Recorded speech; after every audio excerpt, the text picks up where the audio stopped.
भारत आणि पाकिस्तानमध्ये युद्ध झालं तर पाकिस्तानकडे फक्त 4 दिवस पुरेल इतका दारुगोळा शिल्लक आहे। याचं मुख्य कारण म्हणजे पाकिस्तानकडून युक्रेनला मोठ्या प्रमाणात शस्त्र पुरवण्यात आली आहेत। पाकिस्तानचा आधुनिक तोफखान्यात पुरेसा दारुगोळा शिल्लक नाहीये।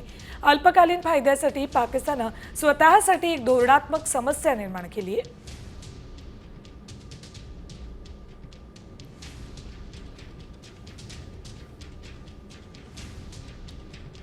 भारत आणि पाकिस्तानमध्ये युद्ध झालं तर पाकिस्तानकडे फक्त 4 दिवस पुरेल इतका दारुगोळा शिल्लक आहे। याचं मुख्य कारण म्हणजे पाकिस्तानकडून युक्रेनला मोठ्या प्रमाणात शस्त्र पुरवण्यात आली आहेत। पाकिस्तानचा आधुनिक तोफखान्यात पुरेसा दारुगोळा शिल्लक नाहीये।